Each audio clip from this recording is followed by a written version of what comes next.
Graça e paz, misericórdia, irmãos. Amém? Vamos dar prosseguimento no livro de Atos. Chegamos nos últimos capítulos já. Vamos abrir nossas Bíblias no capítulo 20. Capítulo 20 do livro de Atos. São apenas 6 versículos hoje. Versículo do 1 até o versículo 6. Atos capítulo 20, versículos de 1 a 6.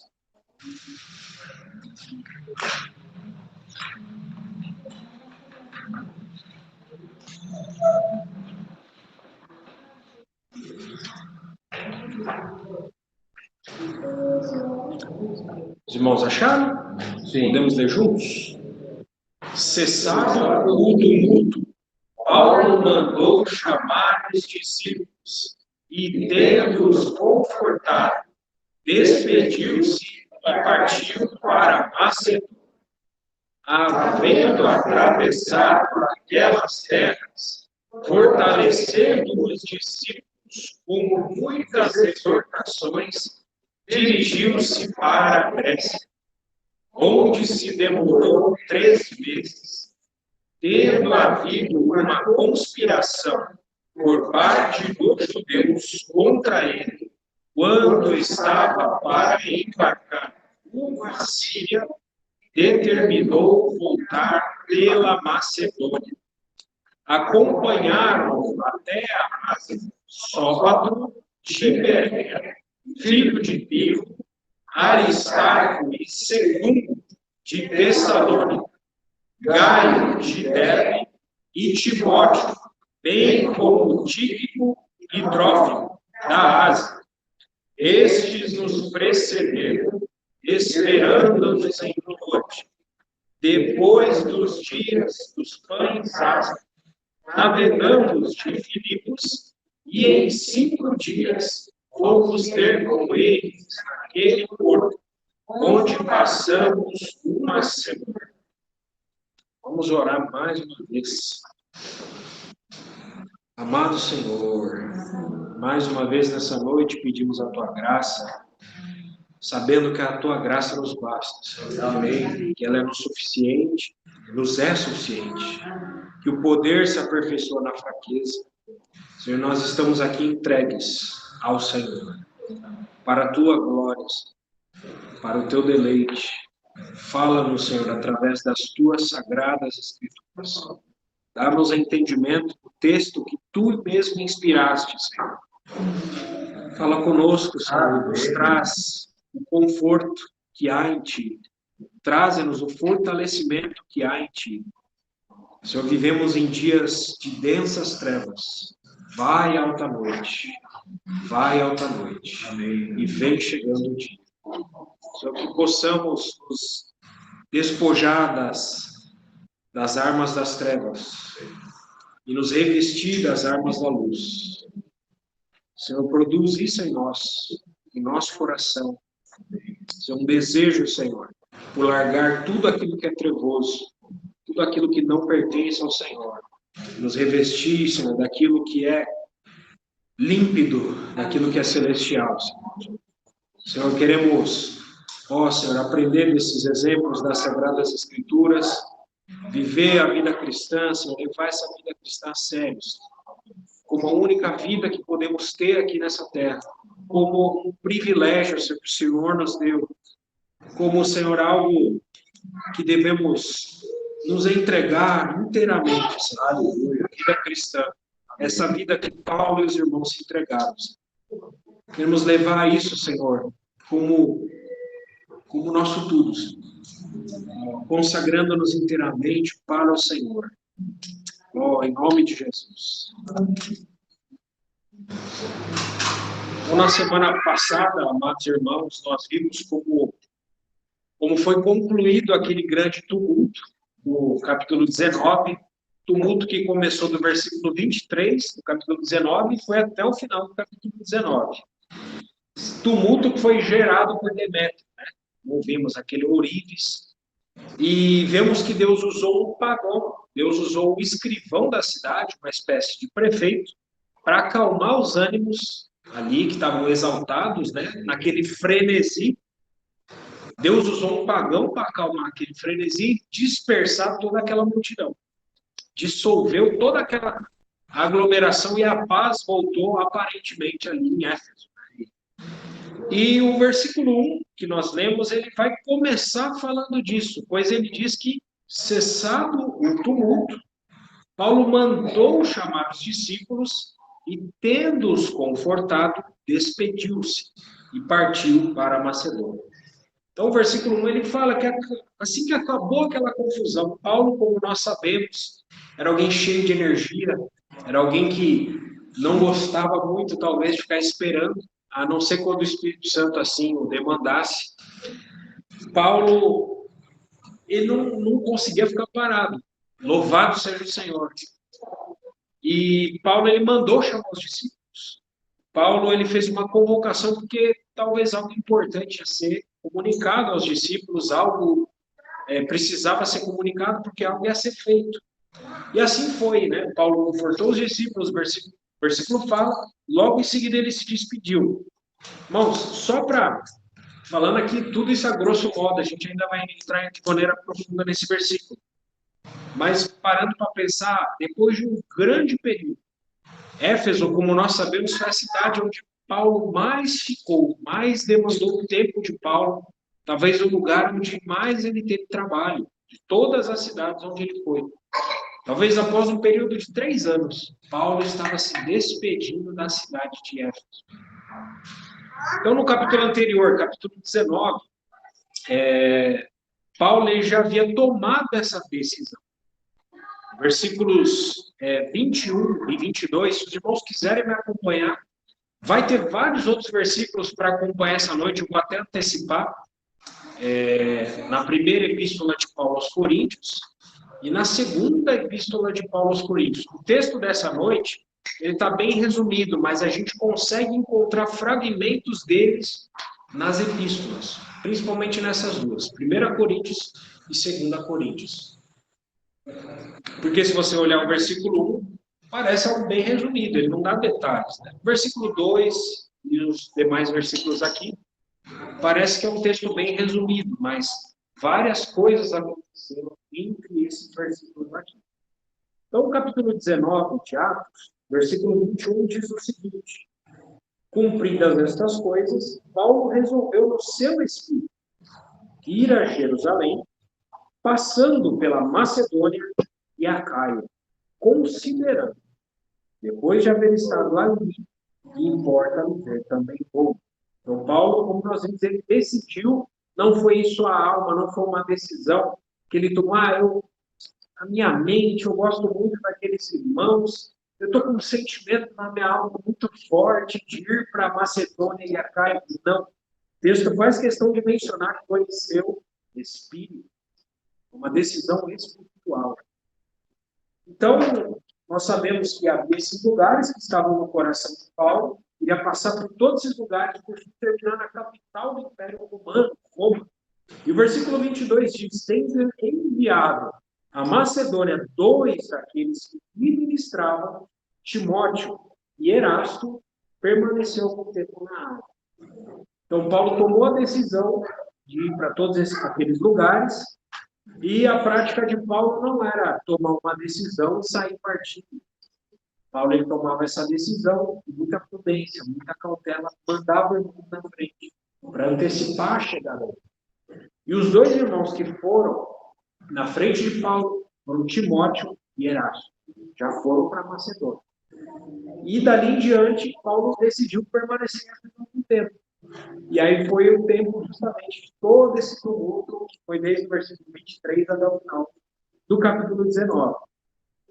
Então, muito provavelmente, vários comentaristas são unânimes em dizer que a primeira carta de Paulo aos Coríntios foi escrita justamente aqui nesse período, onde ele decidiu permanecer em Éfeso.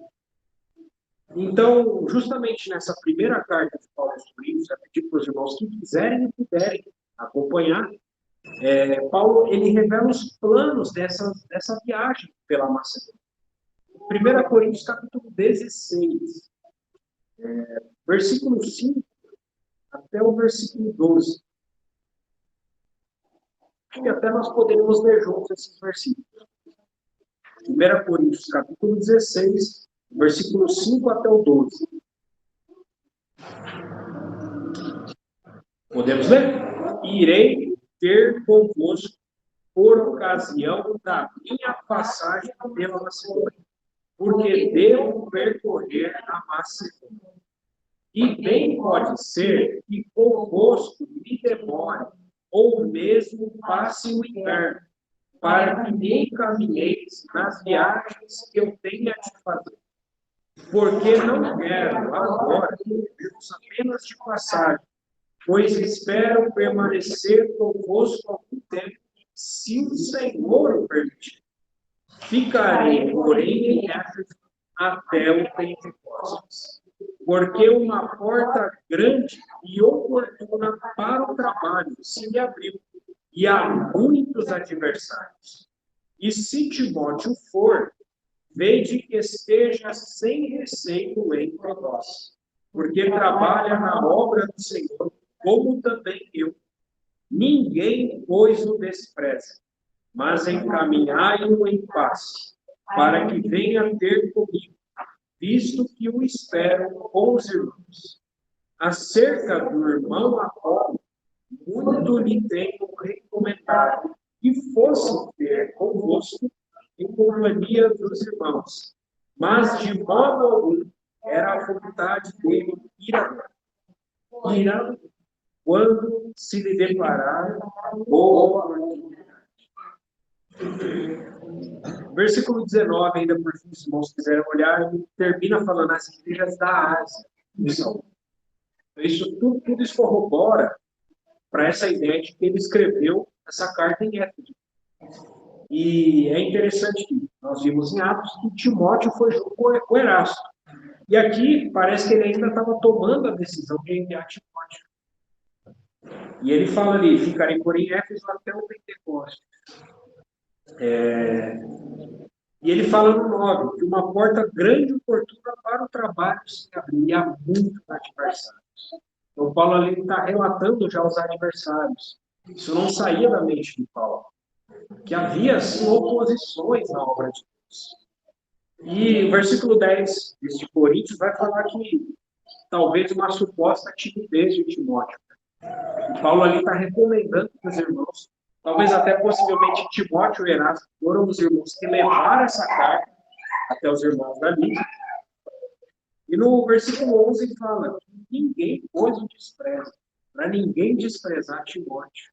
Não é a preocupação de Paulo para com os irmãos. Menciona nomes, né? Isso é muito interessante. Como Paulo se preocupa com cada irmão nominalmente, particularmente, especificamente. Cada irmão é importante para Paulo. Então, Paulo dá até detalhes sobre os irmãos, como a gente vê aqui, detalhes sobre Timóteo.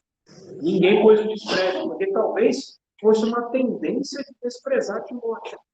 Por ser, talvez, jovem, a juventude talvez fosse já um motivo, né, para desprezar Timóteo.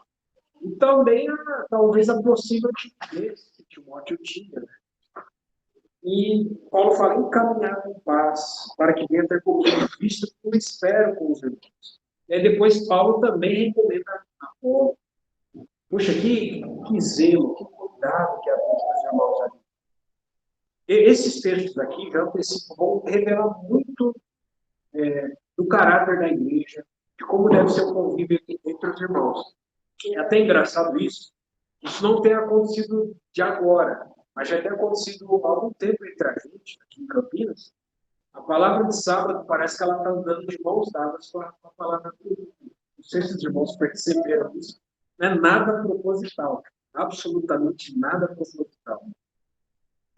Então, esses eram os planos de Paulo. Então, aqui nesses versículos de 1 Coríntios 16, planos de Paulo e as preocupações de Paulo. O coração de Paulo para com os irmãos está desvendado. Então, agora a gente volta para o capítulo 20 de Atos, versículo 1. Vamos olhar mais a fundo esse versículo. Porque é interessante a gente perceber nesse Versículo 1, o afeto que havia entre os irmãos. Né? A gente já viu aqui em 1 Coríntios 16, mas aqui em Atos 20, versículo 1, vai mostrar um pouco desse afeto que havia entre os irmãos na igreja primitiva. Esse afeto entre os irmãos, ele incluía uma boa e adequada comunicação. Paulo, ele não foi simplesmente arrumando as suas coisas e indo embora de Éfeso. Paulo podia fazer isso. Ele já tinha tomado uma decisão antes de todo aquele tumulto. Possivelmente, vários irmãos já sabiam. Possivelmente, vários irmãos já estivessem até tristes. Poxa, Paulo vai partir depois de 3 anos junto conosco. Todo dia ministrando na escola de Tirano, aquelas 5 horas. Imagina se você fosse alguém que estivesse no lugar daqueles que escutava Paulo ali na escola de Tirano, aquelas 4 ou 5 horas diárias ali. Se você tivesse sido alguém que criou afetos por Paulo, puxa, tanto tempo que você irmão conosco, agora ele vai embora. Paulo, ele podia simplesmente pegar as coisas dele e ir embora. Mas Paulo não fez isso. Paulo fez questão de comunicar isso aos outros. Versículo 1 fala de que ele mandou chamar os discípulos. Então, se ele mandou chamar, é porque ele ia comunicar alguma coisa. Então, estabelecer comunicações, né? Parece algo bastante irrelevante quando a gente olha no versículo. Paulo mandou chamar os discípulos. Parece algo que nem seja digno da nossa atenção. Mas o Espírito Santo fez questão de registrar isso no nosso texto. Então, se o Espírito Santo registrou, merece a nossa atenção. Sim. Então, Paulo, ele não pegou as coisas dele e foi embora. Ele estabeleceu uma comunicação. Estabelecer comunicação pode parecer um pequeno ato, pode parecer uma pequena coisa. Mas, na nossa vida cristã, pequenas coisas, muitas vezes, vão fazer grandes diferenças. E a comunicação é uma delas. Comunicação é muito importante. Então, na nossa vida prática, como assembleias cristãs do Senhor, na própria obra de Deus, como está de Paulo, mas também a gente pode estender isso para a nossa vida familiar, para a vida de marido e mulher, pais e filhos. Comunicação adequada é muito importante. E o Espírito Santo mostra isso para nós, né? Porque uma comunicação adequada, o que ela requer? Requer tempo. Requer que você fale olhando nos olhos. Não é um falando com toda a atenção, o outro no celular, ou vendo na TV. Isso acontece no dia. Mas uma comunicação adequada exige uma disposição da alma. Eu quero estar aqui falando com você. Então, é olho nos olhos. Eu estou aqui inteiro para falar com você. Isso, quanto isso no nosso mundo moderno se perdeu. A gente, como a gente já falou, a gente gosta, às vezes até se gabou sobre isso na época. A gente parece janelas de um computador, né? Janelas de um Internet Explorer, Google Chrome. A gente abre várias janelas, né? Parece que nós somos isso, seres com várias janelas. Mas vida cristã não tem várias janelas, só existe uma. A gente tem que, na nossa vida cristã, fechar todas as demais janelas. Senão não tem comunicação com Deus. A gente tem que estar inteiro para ter comunicação com Deus. E também no nosso convívio entre os irmãos, também nós precisamos estar inteiros. Sim. Paulo, ele mandou chamar os discípulos ali. Então, requer sinceridade, requer honestidade, requer respeito, uma comunicação adequada. Né? Então, tantos e tantos problemas, nós sabemos, poderiam ser evitados se estivessem estabelecidas adequadas comunicações.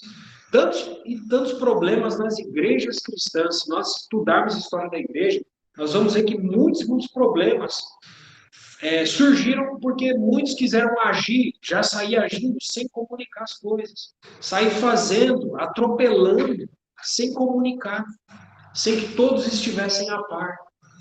Então, comunicação adequada é uma chave para nós.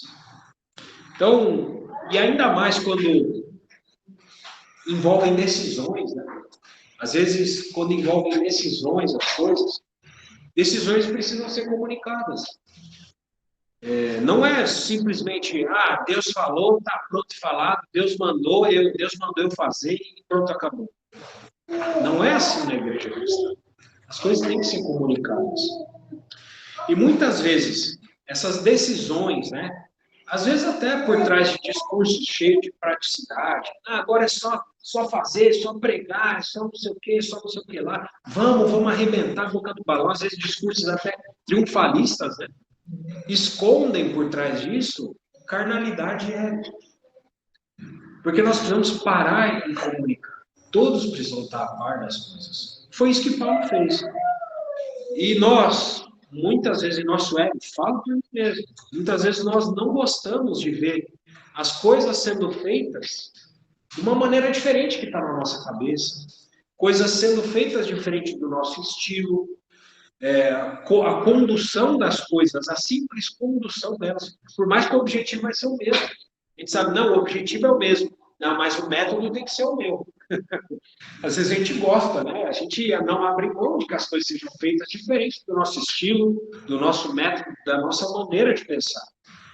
Então, aqui nesse texto, aqui de Atos 21, Paulo ele já havia tomado essa decisão fazia tempos, talvez. E como, mais uma vez repetindo, vários irmãos já sabiam, mas Paulo fez questão de comunicar que ele estava partindo. Esse é o primeiro ponto aqui. Mas o versículo 1 continua dizendo que Paulo não somente mandou chamar os discípulos para estabelecer uma comunicação. Paulo, o texto diz que ele os confortou. Aqui existem várias traduções para esse termo confortar e todas elas são válidas. Todas elas são válidas. E trazem enriquecimento para nós. Então, esse afeto que havia entre os irmãos em Éfeso, que é uma lição para nós, é uma aplicação para nós, ele também se manifesta nesse ato de Paulo confortar os discípulos, Paulo confortar os irmãos. A palavra conforto, ela também tem o significado de consolo. O Paulo queria consolar os irmãos. Irmãos, a igreja, o que ela é? Senão nada mais, nada menos do que um ambiente de conforto e consolo. Amém? A igreja é isso. Na minha versão, está dizendo abraçar. Abraçar. Eu vou mencionar ainda. Paulo abraçou os irmãos. Isso é preciosíssimo. Um abraço, ele é um afeto entranhável da alma. Se eu não abraço alguém, hoje em dia não dá para dizer, né? Tem muita gente que abraça com falsidade. Mas com certeza não foi o caso ali. Foi um abraço afetuoso, sem dúvida alguma, entre os irmãos. Então, a igreja, ela é esse ambiente onde fardos são carregados. Os nossos fardos são carregados uns pelos outros. E pelo Senhor, claro. Né? A igreja é um ambiente onde até você pode chegar pesado. Você chega pesado, a semana foi dura, a semana foi difícil. Mas a igreja é um ambiente onde você sempre sai leve. Pode chegar pesado, mas você sempre sai leve. Louvado seja o Senhor. As nossas orações, elas são instrumentos utilizados por Deus para trazer alívio, conforto, consolo para os irmãos.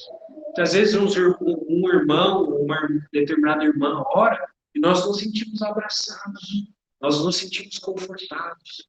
Os hinos e cânticos espirituais também são instrumentos de Deus para nos trazer conforto, para nos trazer consolo. A palavra também nos traz ânimo, nos traz encorajamento, alegria. Só que isso não acontece em todo o meio cristão, né? É perguntar para os irmãos, né?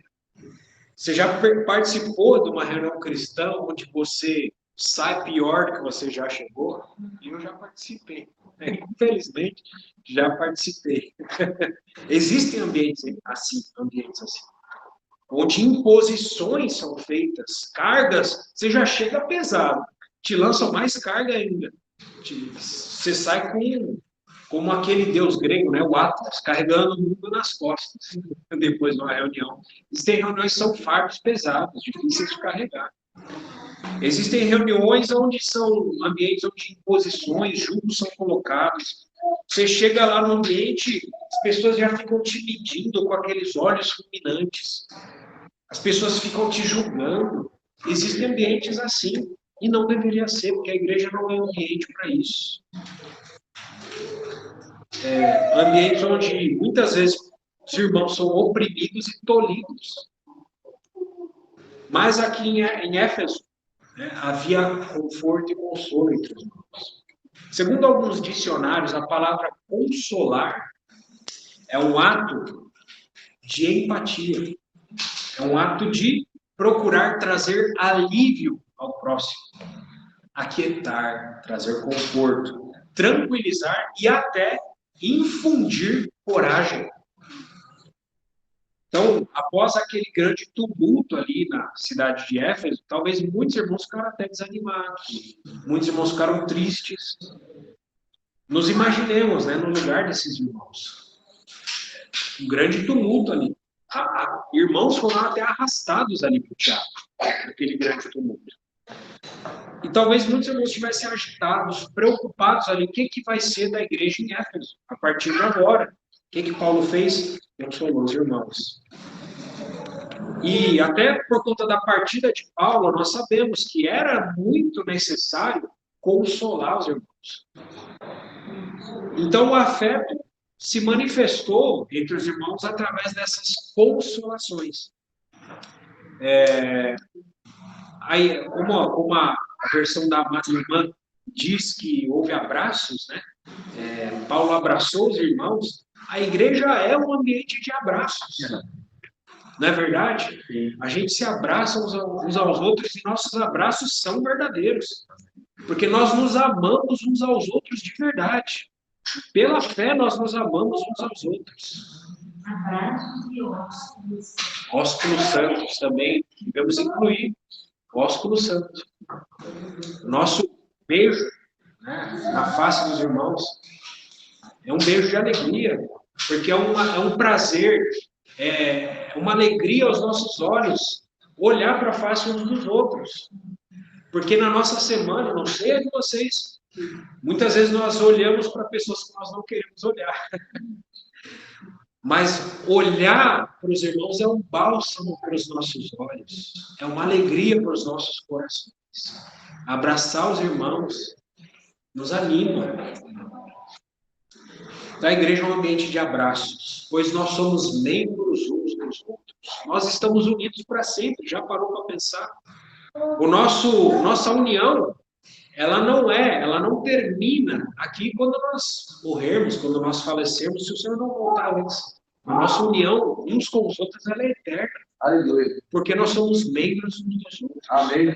Não, já pensou? Você vai abraçar para sempre, vai ter que me aguentar. Vai ter que me olhar para sempre. A gente vai ter que se aguentar para sempre. Nós somos membros uns dos outros. Nós somos queridos uns pelos outros. Nós somos uns pelos outros. A causa do irmão é a minha causa. O problema do irmão é meu problema. Porque nós somos membros uns dos outros. Então, ainda tem outras versões que trazem aqui nesse texto o termo encorajar. Então, a vida cristã, já parou para pensar, irmãos? A vida cristã é uma vida corajosa. A nossa vida ela não é uma vida covarde. A vida cristã é uma vida corajosa. Porque, irmãos, nós nadamos contra a maré. Sim. Nós nadamos contra a maré. Nós cremos, já começa que nós cremos no Deus invisível, já começa por aí. E nós pregamos Ele para um mundo que o odeia. Nós pregamos um Deus invisível para um mundo que o odeia. E quando nós falamos de ateísmo e agnosticismo, isso não é nada mais do que ódio contra Deus glamorizado. Ateísmo e agnosticismo é ódio contra Deus glamorizado, através de uma fachada de ciência. Então é ódio contra Deus. E nós nadamos sim contra a maré.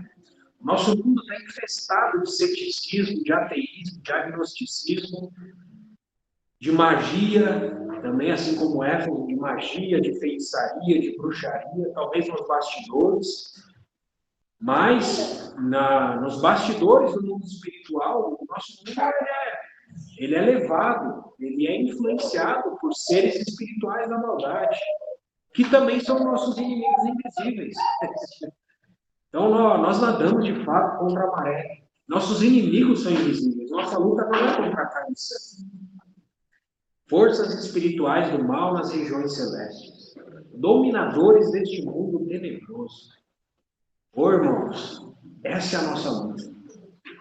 Poderes invisíveis, principados e potestades, rebeldes contra Deus, demônios, desencarnados rebeldes.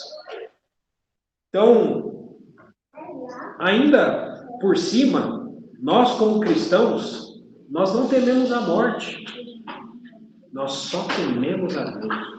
Nós só tememos a Deus, a morte ela não pode nos tocar. Ainda que morramos, nós somos do Senhor. Amém. Se nós formos lá para o Hades, para o lugar dos mortos, até ali a mão do Senhor vai estar conosco. Se nós formos para o paraíso, até ali o Senhor pode fazer-nos visitações. Ali estaremos com os santos do Senhor. Então nós não tememos a morte, nós só tememos a Deus. Nós como cristãos só tememos a Deus. Não tememos nada deste mundo. Nós não tememos aqueles que podem tocar o corpo.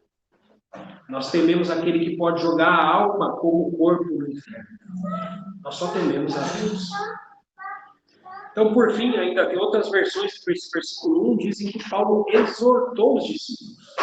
A palavra exortação, para muitas pessoas, nossa, fulano foi exortado. Nossa, como se fosse algo de repreensão, algo dolorido, algo que faz mal, né? Nossa, preciso exortar os irmãos. Só que a palavra exortação, ela significa duas coisas: advertir e encorajar. Então, quando alguém é exortado, primeiramente ele é advertido: olha, existem perigos. E os perigos são tais. Mas, ao mesmo tempo, com a advertência vem o encorajamento. Aquilo que é uma repreensão ou uma crítica destrutiva não é exortação. Podemos dizer, né, que a exortação ela vai sempre construir algo, porque ela vai te encorajar. Você vai ser advertido, você talvez vai ver perigos que você não estava vendo, mas você ao mesmo tempo vai ser encorajado a enfrentar esses perigos. Porque há algo mais forte em nós do que há no mundo. Então, todos esses acontecimentos que Paulo vivenciou em Éfeso, e a consolação que vem da parte de Deus, não saíram da mente de Paulo. E causaram uma profunda impressão, Paulo. E a gente vê tudo isso bem patente, bem notório, nítido, em uma série de versículos que ele escreveu nas cartas, nas epístolas para as igrejas. Alguns comentaristas sugerem que também durante esse período em Éfeso, as cartas de 1 e 2 Tessalonicenses foram escritas. E também em Gálatas. Na segunda carta aos Tessalonicenses, nós vemos essas impressões de Paulo. Eu vou ler aqui 2 versículos. Está em 2 Tessalonicenses, capítulo 2, versículos 16 e 17. Ora, nosso Senhor Jesus Cristo mesmo, e Deus, o nosso Pai, que nos amou e nos deu eterna consolação e boa esperança. Pela graça, consolem o vosso coração e vos confirmem em toda boa obra e palavra.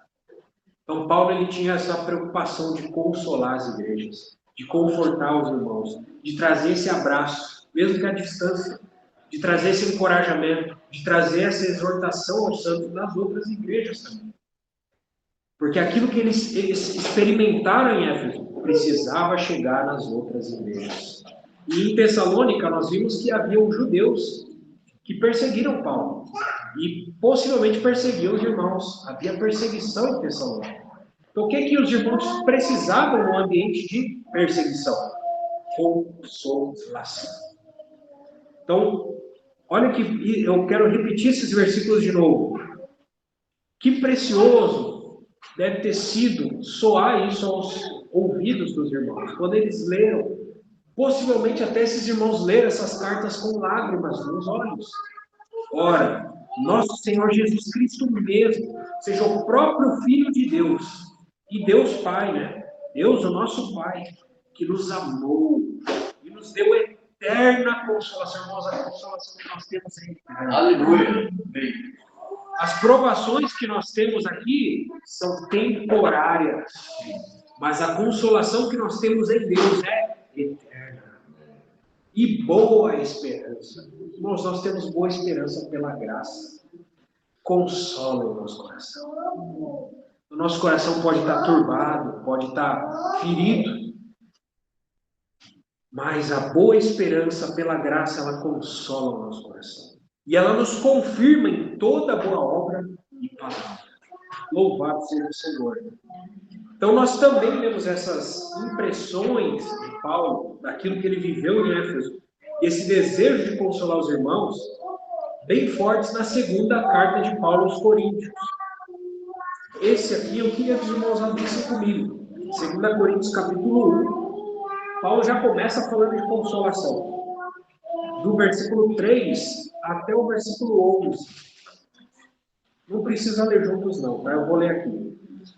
Bendito seja o Deus e Pai de nosso Senhor Jesus Cristo, o Pai de misericórdias e Deus de toda consolação. É Ele que nos conforta em toda a nossa tribulação, para podermos consolar os que estiverem em qualquer angústia, com a consolação com que nós mesmos somos contemplados por Deus. Porque assim como os sofrimentos de Cristo se manifestam em grande medida a nosso favor, assim também a nossa consolação transborda por meio de Cristo. Mas se somos atribulados, é para o vosso conforto e salvação. Se somos confortados, é também para o vosso conforto, o qual se torna eficaz, suportando vós com paciência os mesmos sofrimentos que nós também padecemos. A nossa esperança a respeito de vós está firme, sabendo que, como sois participantes dos sofrimentos, assim o sereis da consolação.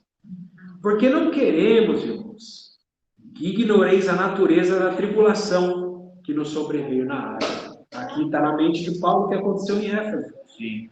Porquanto foi acima das nossas forças. Pois se acima das nossas forças naturais, são coisas espirituais que acometeram os irmãos ali. Coisas sobrenaturais. Aí continua. A ponto de desesperarmos até da própria vida. Meu Deus do céu, como deve ter sido terrível. Os irmãos sofreram ali. Versículo 9. Contudo, já em nós mesmos tivemos a sentença de morte, para que não confiemos em nós, e sim no Deus que ressuscita os mortos, o qual nos livrou e livrará de tão grande morte, em quem temos esperado, e ainda continuará a livrar-nos. Louvado seja o Senhor, esse encorajamento demais. Ajudando-nos também a vós, com as vossas orações a nosso favor. As orações nos ajudam. Para que por muitos sejam dadas graças a nosso respeito, pelo benefício que nos foi concedido por meio de muitos. Louvado seja o Senhor por esses versículos. Esses versículos são uma consolação em palavras, não é verdade? Então Paulo ele fala que de tantas tribulações que eles passaram, e as tribulações que eles passaram deveria servir de conforto para os irmãos, deveria servir de consolo para os irmãos. Então podemos pular para o versículo 2 de Atos 20. Versículo 2 de Atos 20 fala: havendo atravessado aquelas terras, fortalecendo os discípulos com muitas exortações, dirigiu-se para a Grécia. Então, o versículo 2 vai mostrar que Paulo, então, partiu para Macedônia, ele já tinha confortado os irmãos, já tinha comunicado eles, ele partiu para Macedônia, né? Timóteo e Erasto já estavam lá. E esse verso 2 ele vai mostrar de maneira resumida o que aconteceu lá na Macedônia. Fala que Paulo atravessou as terras macedônicas fazendo o quê? O que Paulo foi fazer lá? O versículo fala, né? Exatamente aquilo que a gente acabou de ler. Consolação, abraço, conforto, exortação, advertência e encorajamento. Tudo isso está ali na palavra de fortalecer. Como é que você fortalece o irmão? Trazendo consolo para ele, trazendo conforto para ele, trazendo uma exortação para ele, trazendo um abraço para ele. É isso que vai fortalecer. Tudo isso nos fortalece. Louvado seja o Senhor. Então, Paulo fortaleceu os discípulos ali na Macedônia com muitas exortações. E após fazer isso, né, o texto falou de maneira muito resumida, Paulo não parou na Macedônia, mas ele foi para a Grécia. Então, justamente aqui, nesse versículo 2, quando Paulo estava na Macedônia, alguns comentaristas sugerem que foi justamente durante esse período que Paulo escreveu esses versículos que a gente acabou de ler. A carta de Paulo aos Coríntios, a segunda carta de Paulo aos Coríntios, escrita justamente aqui nesse período na Macedônia. Essa saída de Paulo da região da Ásia Menor em direção à Macedônia, ela foi narrada justamente em 2 Coríntios. Se os irmãos quiserem acompanhar também, for rápido, quiser e puder, está em 2 Coríntios, capítulo 2, versículos 12 e 13. Depois a gente vai pular. Está tudo narrado aqui. O que Atos mostra de maneira resumida, 2 Coríntios vai mostrar de uma maneira um pouco mais ampliada, né? Vai dar um zoom. Então, 2 Coríntios 2, 12 e 13. Ora, quando eu cheguei a Troade, ou seja, ele estava saindo da Ásia Menor, Troade era uma cidade portuária de saída da Ásia Menor. Quando eu cheguei a Troade para pregar o Evangelho de Cristo, e uma porta se me abriu no Senhor, não tive, contudo, tranquilidade, mais uma vez, a palavra aqui, no meu espírito. Porque não encontrei o meu irmão Tito. Por isso, despedindo-me deles, parti para a Macedônia. Então, aqui está descrevendo a saída de Paulo da Ásia Menor. Ele chegou em Troade. O que aconteceu em Troade? Uma porta se abriu no Senhor. Puxa, você vê algo aparentemente tão positivo, tão maravilhoso, uma porta abriu no Senhor. Mas veja só no versículo 13, Paulo não teve tranquilidade no espírito dele. Mesmo com uma porta aberta. Por conta de quê? Por conta de um irmão. Vê como cada irmão individualmente era precioso para Paulo.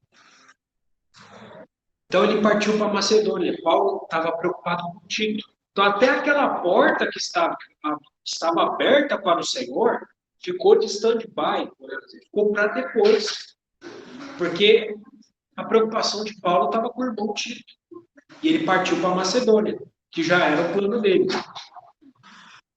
Então, em detrimento de uma porta aberta no Senhor, Paulo estava preocupado com o único irmão.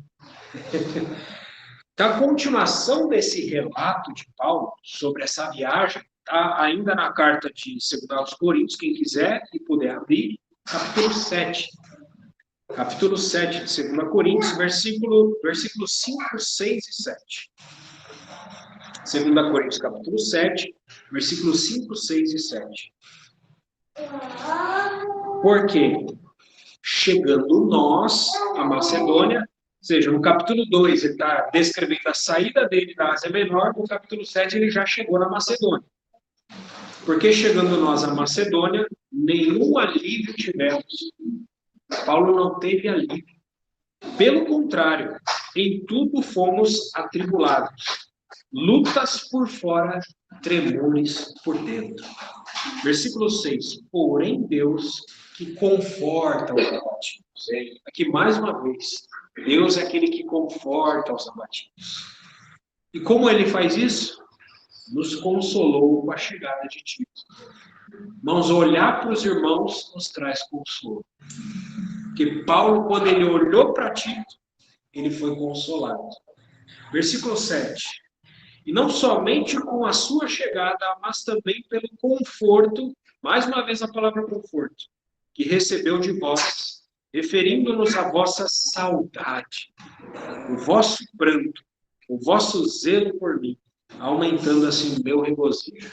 Mas a igreja é um ambiente de termos saudade uns dos outros. Então, esses 3 versículos vão mostrar aqui. Paulo ele relata que as dificuldades, quando eles chegaram na Macedônia, dificuldades que eles enfrentaram, fala que lutas por fora, tremores por dentro, mas ele também vai falar da importância que Tito tinha para ele, e o consolo, o conforto que houve entre os irmãos. Então, esse relato de Paulo, ele continua no capítulo 8. Quem quiser e puder acompanhar, capítulo 8 de 2 Coríntios, versículos 1 e 2. Também, irmãos, vos fazemos conhecer a graça de Deus concedida às igrejas da Macedônia. Porque no meio de muita prova de tribulação, manifestaram abundância de alegria. E a profunda pobreza deles superabundou em grande riqueza da sua generosidade. Então, mais uma vez, esses versículos mostram que havia muitas provações entre os irmãos ali na Macedônia. Os irmãos passavam por provações. Só que a dificuldade, ela não foi suficiente para parar os irmãos. Mesmo em grande dificuldade, só havia uma expressão na face dos irmãos: alegria. A dificuldade havia por fora, mas na face dos irmãos havia alegria. Louvado seja o Senhor. O versículo 3, então, podemos prosseguir de Atos 20. Atos 20, versículo 3. Esse versículo ele vai dizer que Paulo se demorou ali na Grécia 3 meses. Então, tendo havido uma conspiração por parte dos judeus contra ele, quando estava para embarcar rumo à Síria, determinou voltar pela Macedônia. Então, também o versículo está falando tudo bem resumido, tudo bem resumido mesmo. Versículo 3. Fala o período que ele ficou ali na Grécia, 3 meses, e fala que houve uma conspiração de judeus contra ele. Mas Paulo não tinha paz, né? Por onde ele ia, que dificuldade, onde ele ia, onde ele pisava o pé, era a tribulação, era a provação toda hora. O versículo 2 fala da Grécia, né? Onde Paulo permaneceu 3 meses, o versículo 3 fala isso. A palavra Grécia, ela está pequena, só que ela não está especificada. A palavra Grécia é uma palavra ampla. O termo mais específico é a Acaia, a região da Acaia, justamente onde havia Atenas, Corinto. Então, foi essa região da Acaia onde Paulo ficou 3 meses. Paulo já tinha ficado na Macedônia, onde possivelmente escreveu ali 2 Coríntios, depois foi para a região da Acaia. Então, alguns comentaristas sugerem que foi justamente aqui, nesse período que ele ficou 3 meses na Acaia, onde Paulo escreveu a carta aos romanos.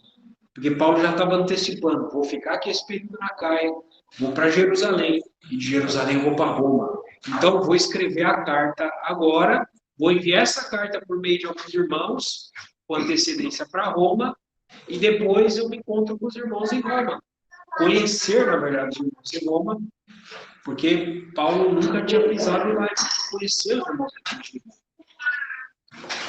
Então, nessa região da Acaia, né, o versículo ele prossegue dizendo que houve uma conspiração contra ele por parte dos judeus. A palavra conspiração aqui, se for ver no grego, ela é exatamente a mesma palavra das dificuldades, das conspirações que houveram contra Jesus. Nos evangelhos falam que os judeus conspiravam contra Jesus para o matar. É a mesma palavra utilizada aqui contra Paulo. Então, eles tramavam contra Paulo. O que significa essa palavra no grego? Uma trama deliberada que envolve mais de uma pessoa. Isso que é uma conspiração. Uma conspiração também é algo que é feito em segredo. Não é algo que todo mundo fala, vou fazer essa coisa. É algo tramado em segredo. É algo preparado de maneira prudente, pensando em detalhes, de maneira meticulosa. Muitas vezes, conspiração envolve espionagem para obter informações. Às vezes, até envolve infiltração de pessoas. Tudo isso envolve uma conspiração. Paulo ficou 3 meses ali. Muito possivelmente, os judeus souberam da chegada de Paulo. Ah, ele chegou. É aquele que tirou um monte de gente da sinagoga. É aquele que esvaziou a sinagoga. Vamos tramar contra ele, vamos pegar ele. Ele desencaminhou as pessoas da sinagoga. Então, muito possivelmente, esses judeus ficaram só acompanhando Paulo ali à distância, infiltrando pessoas, tentando saber o itinerário, o que Paulo fazia em que determinado horário.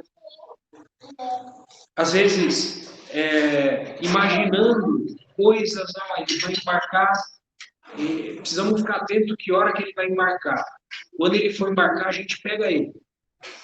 Não. Muito possivelmente eles descobriram que Paulo vai para Jerusalém. Então, se ele vai para Jerusalém, nós temos um porto aqui. Vamos ficar atentos a todos os barcos, a todos os navios que vão para Jerusalém.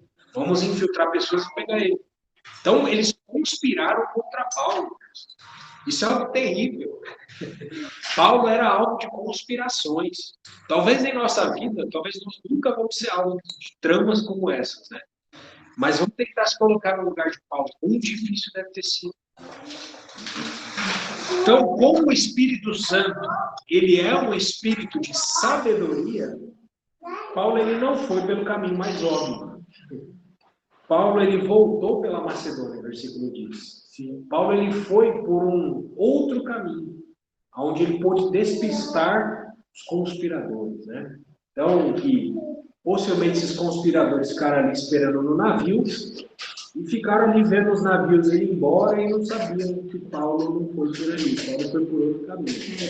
Então, mais uma vez, né? Os conspiradores ficam a ver navios, ficam a ver jumentos, cavalos indo embora e nunca pegaram Paulo até então.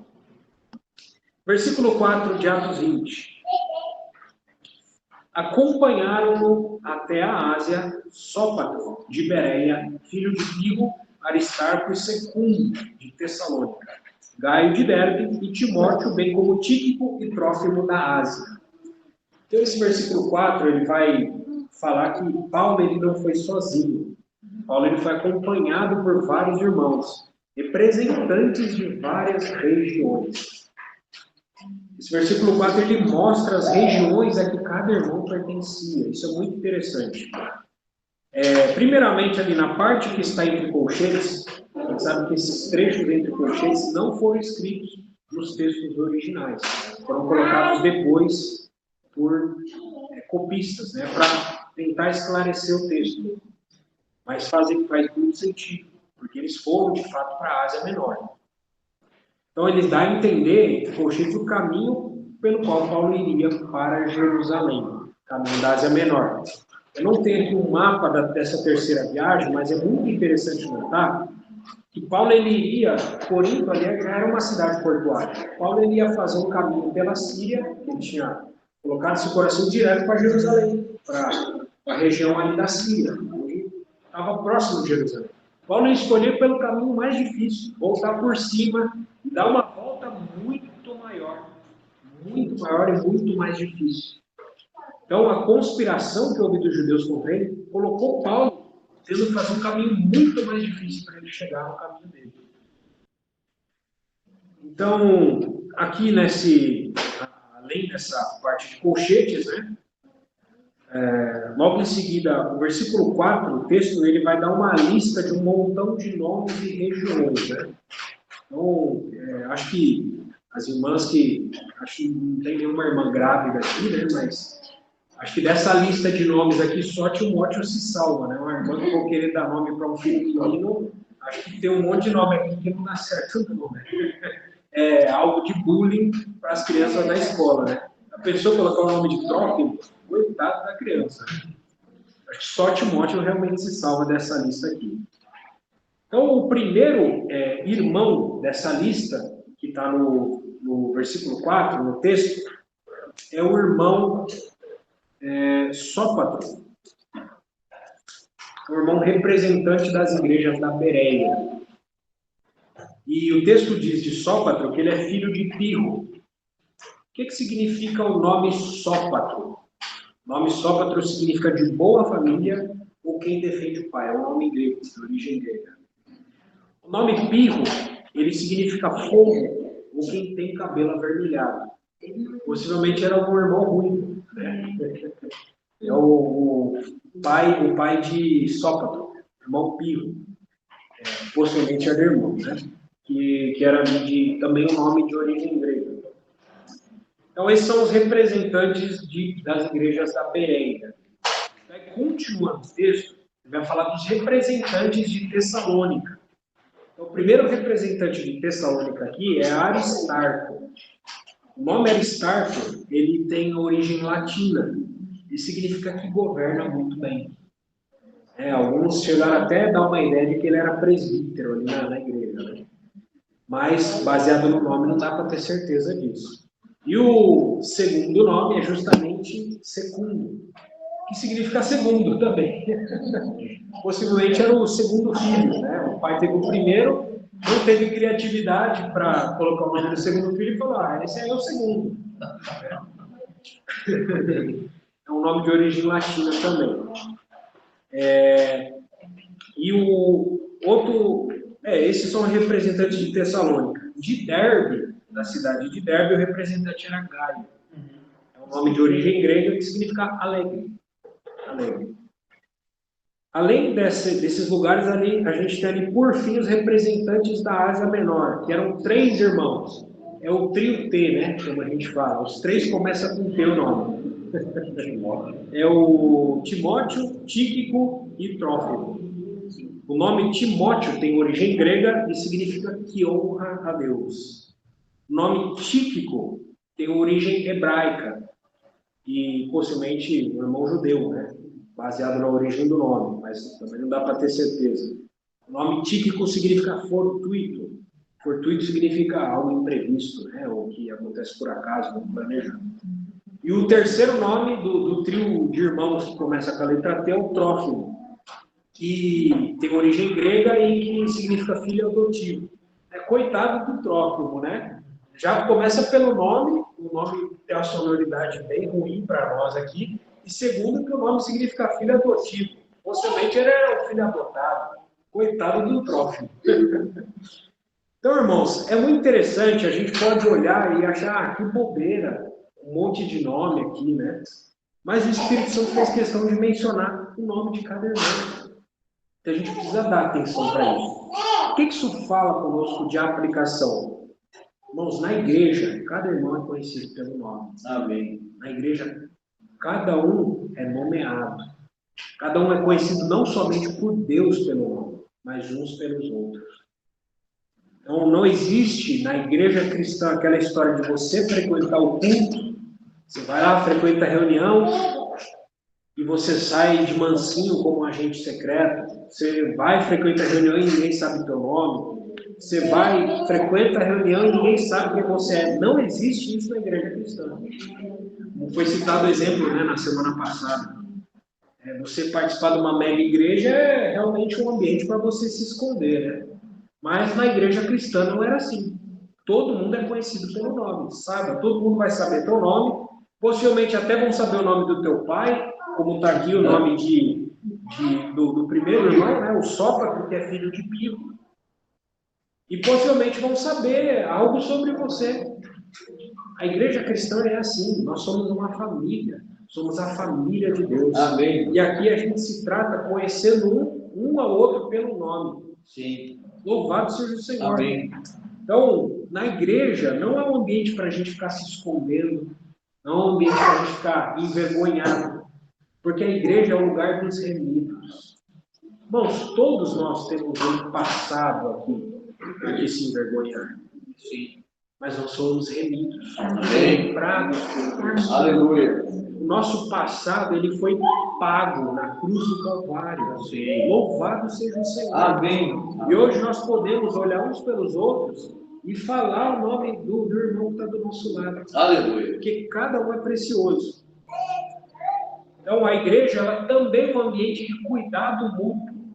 Não existe na igreja você ser um frequentador de culto apenas. Aqui todos se conhecem, todos se preocupam uns com os outros. Como mencionei mega igrejas, né? Tem mega igrejas onde os líderes sequer sabem o nome dos membros. Irmãos, isso é terrível. Isso não deve existir. A igreja cristã é um ambiente onde todos conhecem a todos. Graças a Deus. A igreja ela não é um ambiente com propósito de entretenimento. Né? Muitas vezes quem vai numa mega igreja, ela vai com propósito de entretenimento. De ir para um culto lá, eu vou louvar, levantar minhas mãos, louvar, eu estou mal, eu saio do culto muito bem, eu estou bem, tenho paz, alegria na minha alma. A igreja é um ambiente para entretenimento, para você satisfazer os seus anseios. Claro que nós saímos melhor do que entramos, mas a igreja ela não tem esse propósito. O propósito da igreja não é nos entreter. Aqui na igreja ela não é um lugar de frenesi, como falei na semana passada. A igreja não é um lugar de bem-estar. A igreja não é uma clínica terapêutica, embora haja cura terapêutica de fato, mas esse não é o propósito da igreja. A igreja ela também não é algo comercial. A igreja não é um comércio, ela não tem fins lucrativos. A igreja ela também não é um ambiente virtual onde você entra no metaverso ali de maneira anônima e sai de maneira anônima. Onde você tem uma fé secreta. A igreja é uma família.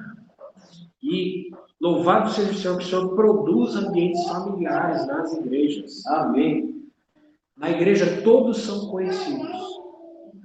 Então, vamos saber o nome do teu pai, o nome da cor do teu cabelo. Nós somos membros uns dos outros. Todos os irmãos são importantes. Os irmãos vão te perguntar como é que foi a tua semana. E, irmãos, não tem problema. Nossa, realmente a semana foi difícil. Né? Porque nós temos afeto mútuo. Nós temos sinceridade uns com os outros. Porque nós levamos a carga uns dos outros também. Isso é igreja. Então, o versículo 5 de Atos 20.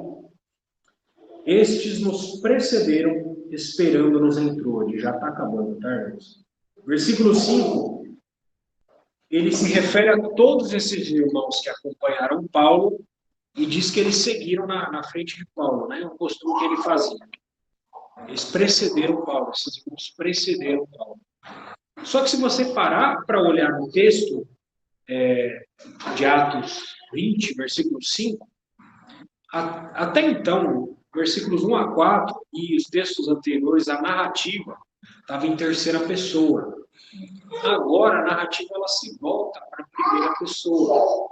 O que isso significa? Isso indica que o escritor do livro de Atos, Lucas, agora ele está presente de novo. Então, além de todos aqueles irmãos ali, nós temos Lucas agora entrando junto na narrativa. Agora, Lucas está presente nos acontecimentos. Então, o versículo ele finaliza dizendo que, chegando na Ásia Menor, aqueles irmãos pararam em Troade, que era uma cidade portuária da Ásia Menor. Eles saíram pelo caminho mais difícil lá por cima e pararam na cidade de Troade. E ficaram esperando Paulo lá em Troade. Aí o versículo 6, mais uma vez, Lucas se inclui aqui. Aqueles irmãos já foram na frente e ali Lucas ele vai falar, versículo 6. Depois dos dias dos pães asmos, navegamos de Filipos e em 5 dias fomos ter com eles naquele porto, onde passamos uma semana. Esse versículo 6 ele vai mostrar que Lucas navegou junto com Paulo a partir de Filipos, possivelmente naquele porto que era chamado de Neápolis, que estava ligado com a cidade de Filipos, para encontrar com os irmãos em Troade.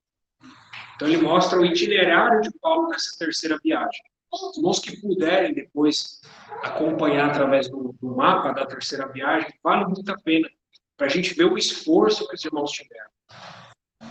E o texto ainda do versículo 6, ele vai dizer que os irmãos esperaram alguns dias para navegar. Né? Eles ficaram alguns dias ali. Aqueles irmãos do versículo 4 ali, toda aquela comitiva foi na frente. E Lucas, junto com Paulo, esperou mais alguns dias ali para navegar. Porque eles decidiram esperar finalizar a festa dos pães ázimos, para eles poderem partir. O texto do versículo 6 vai mostrar que esse período de espera demorou 5 dias. E por fim o versículo diz que já entrou a dia onde todo mundo se encontrou, afinal, eles passaram juntos uma semana. E aí vão ser o alvo dos próximos versículos nossos. Amém. Louvado seja o Senhor, irmãos. Vamos orar mais uma vez. Amém. Senhor, nós te louvamos e te agradecemos. Porque a igreja é um ambiente que o Senhor deu para nós. A igreja é a estrutura que o Senhor preparou para a nossa santificação. Senhor, muito obrigado pela igreja, Senhor. Obrigado por cada um, irmão, individualmente, particularmente, pessoalmente. Cada irmão é importante para ti, Senhor. E cada irmão é importante uns para os outros. Obrigado por nos colocar nesse ambiente, Senhor. Nos ajuda a valorizar esse ambiente, Senhor. Amém.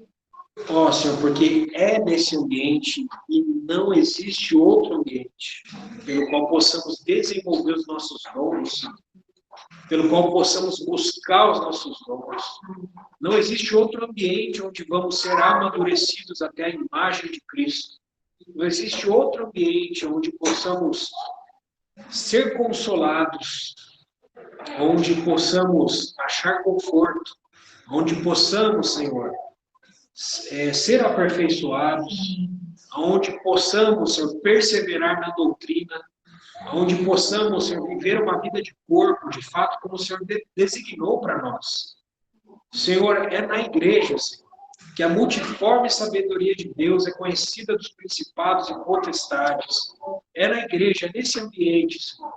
Dá-nos um coração, Senhor, de amar cada irmão. Senhor, se não temos esse amor em nós, coloque isso em nós. Senhor, muda o nosso coração, transforma o nosso coração, para conhecermos e se importarmos uns com os outros. Oh, para que possamos consolar-nos uns aos outros, se importarmos de fato uns com os outros. Lá fora, Senhor, no mundo, as pessoas não se importam uns com as outras. Que o Senhor encontra aqui nessa Assembleia. Oh, Senhor, esse ambiente, onde há luz, onde há ânimo, onde há encorajamento, onde há consolo e conforto. Senhor, nós entregamos, Senhor, essa Assembleia a Ti. Amém. Senhor, nós rogamos a Ti, Senhor. Produza em nós esse ambiente de família, esse ambiente amigável, Senhor, espiritual, onde o Senhor mesmo pode se apresentar e passear no meio de nós.